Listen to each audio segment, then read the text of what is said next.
All right, guys. I just ordered it for stats, so I'm going to pick it up today for the stats students. So. We were your favorite class. Yeah, you're my favorite calculus class. Who's better, stats or us? You guys are better at calculus. No, They're better at stats. You're better at. What class do you enjoy the most? What class do I enjoy the most? Man, that's a tough question. Be honest. I enjoy this class the most when I teach fourth period. And I enjoy that class the most when I teach third period. Okay. So you enjoy them for us? That's basically what you're saying, because you're not saying we're your favorite, so you're saying they're your favorite. Okay. Give me just 2 seconds. So if you could choose one class to teach for the whole day, which one would you choose? How many more days? Number. I am recording. Yeah. Number 6. Okay. We're trying to show that dy dx of this equation is equal to this. All right. Now, does anyone remember what it's called when you're going to be doing dy dx of something like this?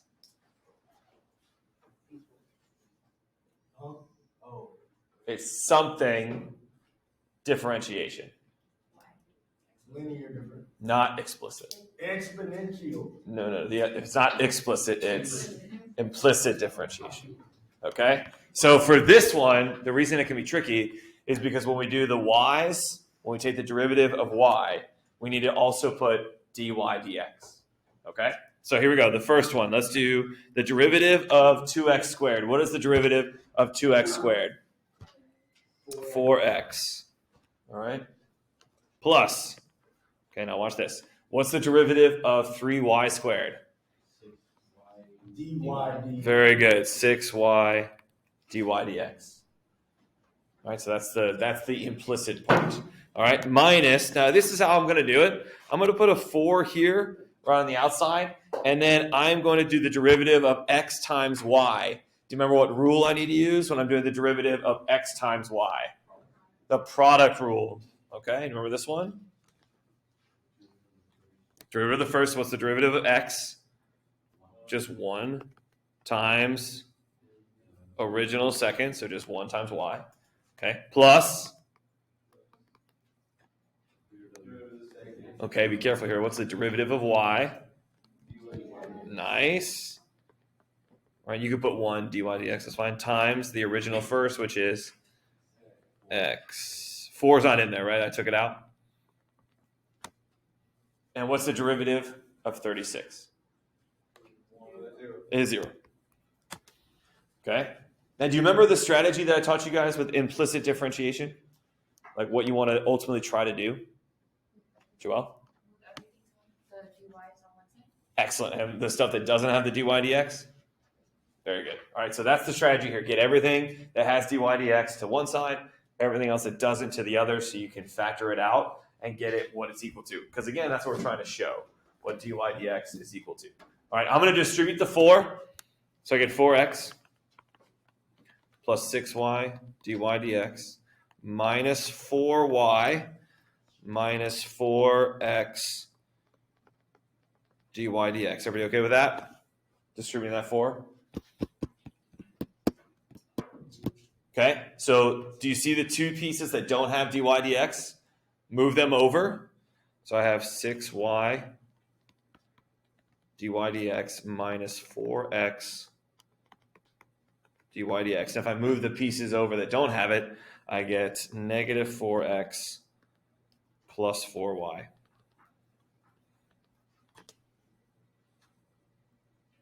Okay? Factor out the dy dx.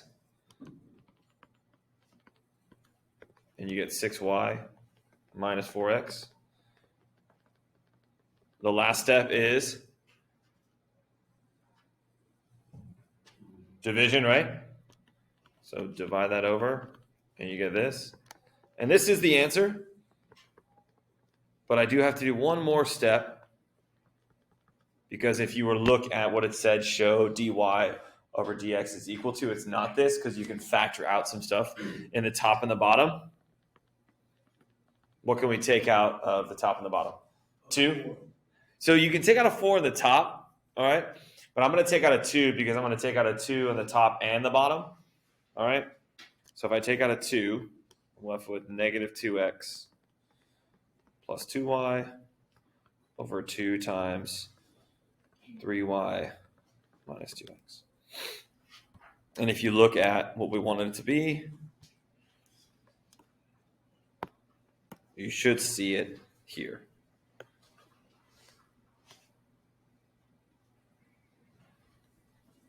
Any questions on implicit differentiation? What's confusing? Totally understand, yeah. So it's just they wrote it as 2y minus 2x over 3y minus 2x. It's the same thing. I don't have a problem with negatives. So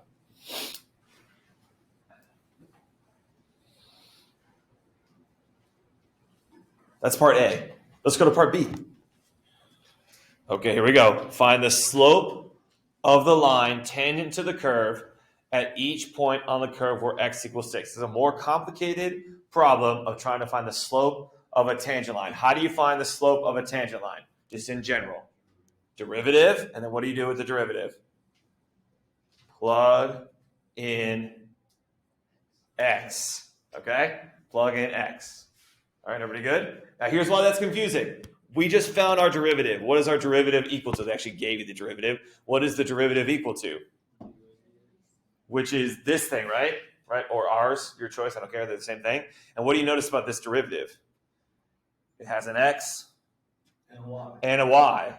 So to plug in your x, in this case, you've got to plug in an x and the associated y. So you're going to do two things here. We need to figure out what x or what y's we plug in. All right. So you see where it says x is 6? Go back to the original. All right. And where it says x, I'm going to plug in 6. Ready? So 2 times 6 squared plus 3y squared minus 4 times 6 times y equals 36.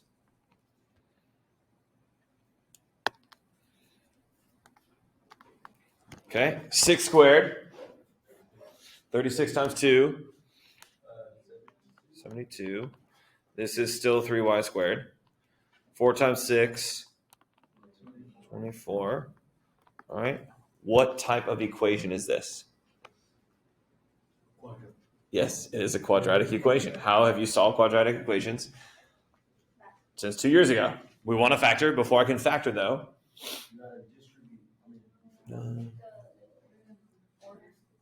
Say it again. In order. Okay. Even more important than that. Yes, that's important. Set it equal to 0. So get it all equal. Get all to one side. Set equal to 0 so we can factor it. All right. So I've got 3y squared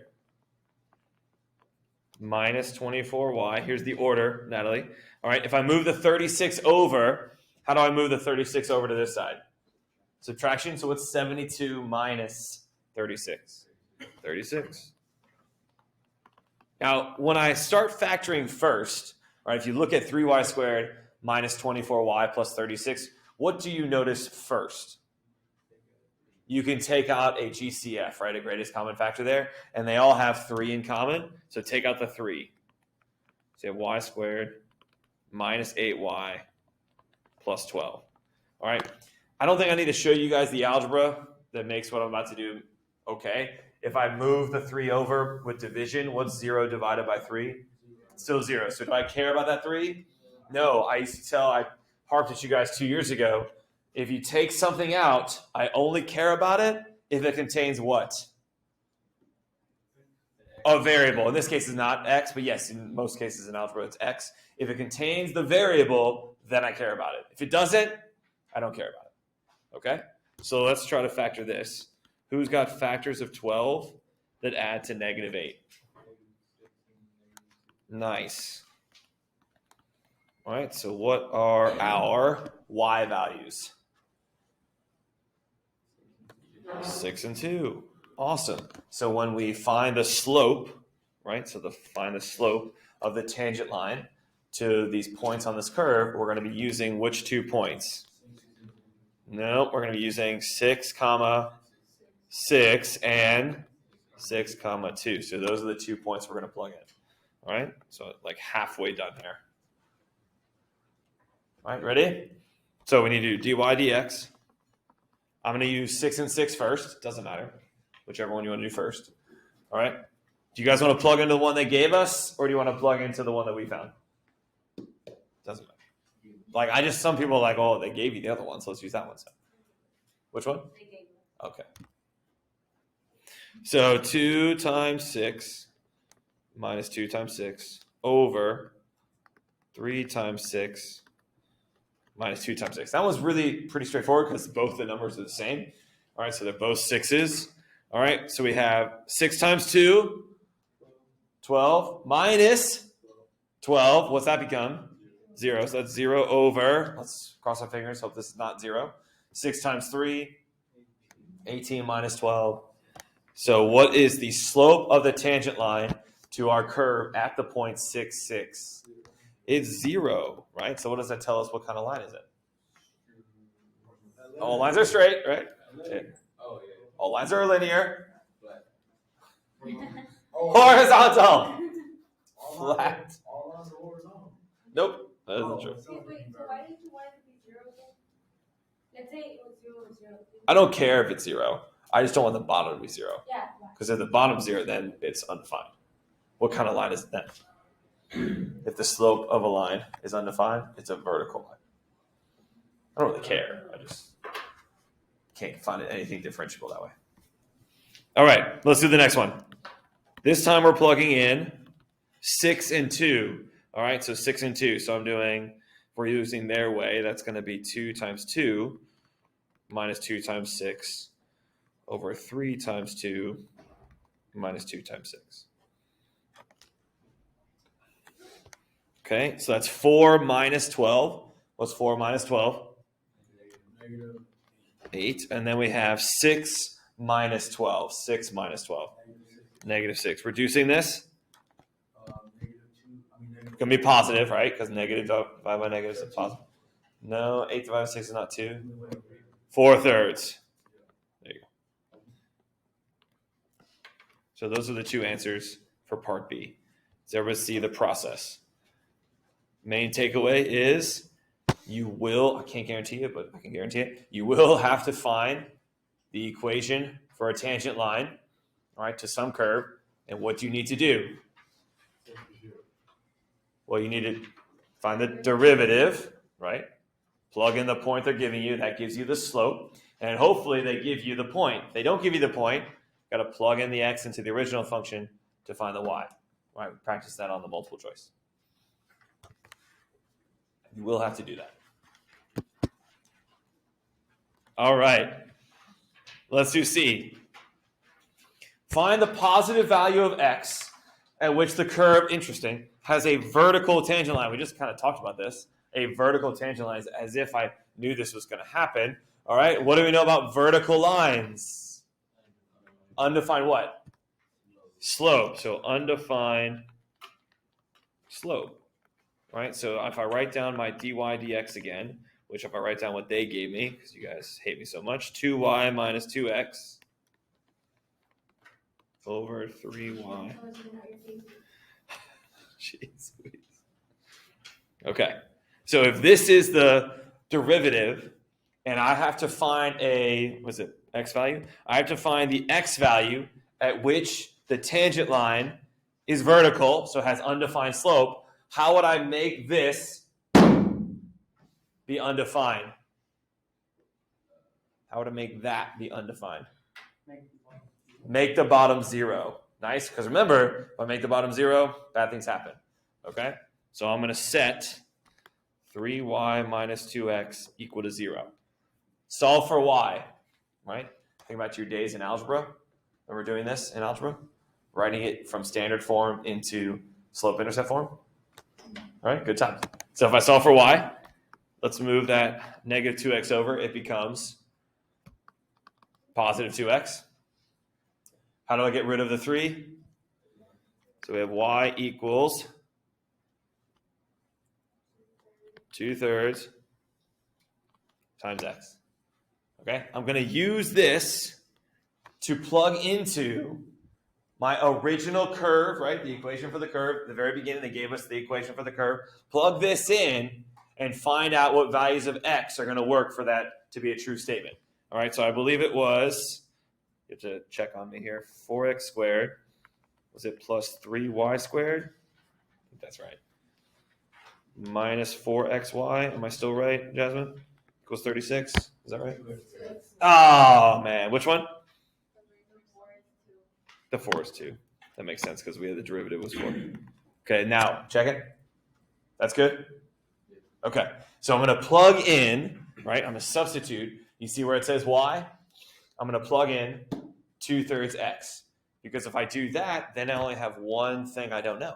I only have x, which I'm trying to solve for, a positive value of x. So I'm solving for x here. Okay? All right. So we have 2x squared. That doesn't change. Plus 3 times 2/3 x squared minus 4x times 2/3 x. Okay, let's do some algebra here. That's 2x squared. What's 2/3 x squared?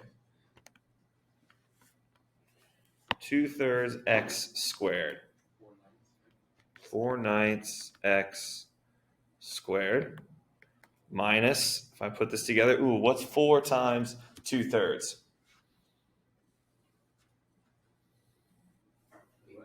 What's 4 times 2/3? That's 8/3 x squared. Yeah. All right, let's do one more. So what's 3 times 4/9?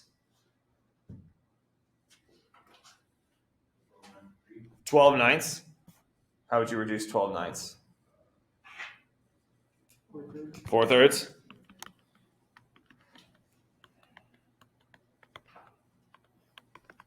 Okay. What do you notice about these three on the left? Combine all of them. They all have the same variable, and more importantly, not just the same variable, they have the same exponent. So we're just going to go 2 plus 4/3 minus 8/3. Should do that math here to the side. 2 plus 4/3 minus 8/3. Hopefully you see we need a common denominator, right? I'm going to rewrite 2 with a denominator of 3 to be 6/3 plus 4/3 minus 8/3. Go left to right. 6 plus 4 is 10. 10 minus 8 is 2/3. Okay, I want to get that 2/3 to the other side. How would I do that? Nice. So I'm going to multiply 36 times 3/2. So x squared equals, let's see, 36 times 3/2. Let's divide by 2 first. What's 36 divided by 2? 18. Now it's 18 times 3. It's 54. Oh my gosh. It's not a perfect square. Sad. How do you get rid of the square? Square root. So x equals plus or minus the square root of 54. You guys got any perfect squares in there? Any perfect squares in 54? 9 times 6. I love it. So plus or minus 3 times the square root of 6. Why is this not the answer? Why is it not plus or minus 3 times the square root of 6? Read the question again. We want what for our x? What? Positive. So the answer is just x equals positive 3 times the square root of 6. Wow, that was amazing. My goodness.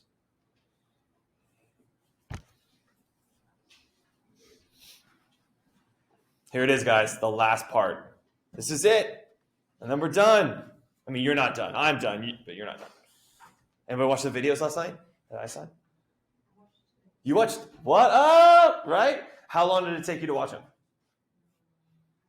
20 minutes? All right, so you still have an hour and 40 minutes left this week to watch? I love it. Everyone else still has 2 hours that they're going to watch this week? This weekend.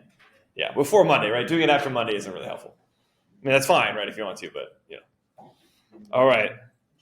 Part D. Part D. All right. So it says x and y are functions of time. Gives us a lot of information at time t equals 1 about what x is, about what y is, and the value for dy dt. Find the value of dx dt at time t equals 1. So all they're asking you to do now for this last part, or not all they are, right? What can be trickier is to figure out what to do. Because they're telling you it's a function of time, now we need to take a new derivative. All right, but this time the derivative is with relation to time. Okay, so remember when we did part A? And when we did the derivative of y, right? Derivative of y, we wrote dy dx. Now, every time you do a derivative of x or y, you need to write dx dt or dy dt. Okay, so let me show you. Do the first one. What's the derivative of 2x squared? 4x, but now we need to write 4x times dx dt. Okay, so that's the new thing here. Okay, let's do the next one. Plus, what's this going to be? The derivative of 3y squared. 6y. dy dx. Close. D, all with respect to time. So dy dt. These will all be the whatever variable over dt. Okay. Do the same thing I did before, which was that product rule. So 4 times. Okay. What's the derivative of the first one? What's the derivative of x? 1 dx dt. Nice. All right. So times y plus. What's the derivative of y? dy dt, and then times the original x. What's the derivative of 36? Still 0. That didn't change. All right, so very similar problem, but now, as opposed to what we did in A, where we tried to isolate the dy dx, what are we finding here? What are we trying to find the value of? Dx dt. So that's when I'm going to get everything that has dx dt to one side and everything else to the other. Okay, so very similar process to A. Obviously, it is different. So we have 4x dx dt plus 6y dy dt. I'm going to distribute minus 4y dx dt minus 4x dy dt equals 0. Again, if it doesn't have dx dt, I'm shipping it to the other side.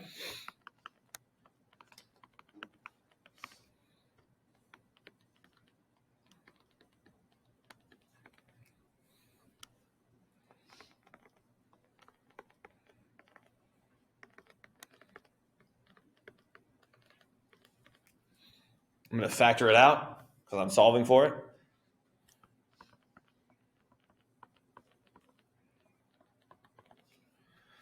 Now, because this one, unlike A, where it told me that I needed to like prove that it was what they wanted it to be, where they had to take out those 2's when we took out the 2's at the end, I'm not going to do that. Right? You can, it's fine if you want to keep factoring, but ultimately, once I have dx over dt by itself, I'm just going to plug in the stuff they gave me.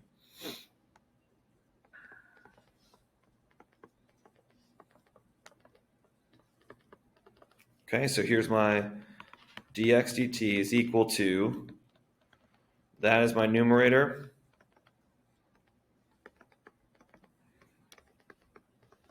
and my denominator is 4x minus 4y. Okay, remember, this is not done. We're trying to find the value of it, but they gave us everything else we need to know. All right, so if I plug in my stuff, all right, let's see. What did it say y is equal to at time t equals 1? Y is -2, so that's going to be -6 times -2. What's dy dt equal to? Dy dt is 4. I'm literally just plugging stuff in. Plus 4 times, what's x? What's x? 2. Dy dt is still 4 over, I already forgot what x is equal to. 2. And then y was -2, I believe. Okay, so all of that. I'll zoom in for you. Yep. How far? There? Okay. All right, so I got a negative times a negative, so that's going to be positive 12 times 4, that's 48. Plus 4 times 2 is 8. 8 times 4, 32. All over 8. And then what's a negative 4 times a negative 2? Positive 8. So what's 8 plus 8? 16. 48 plus 32. Close. 4 plus 3 is 7. So 80. And do you know 80 divided by 16? Israel said it. Is 5. So all of that work for the number 5. That's one of my favorite jokes. I forgot the comedian, but the comedian was like, you guys remember math class? You know, like you do all this work, everything, oh, so many things, derivatives, integrals, and then the answer would just be like 4. There you go. Every time it gets. All right, guys, we did it. We're done.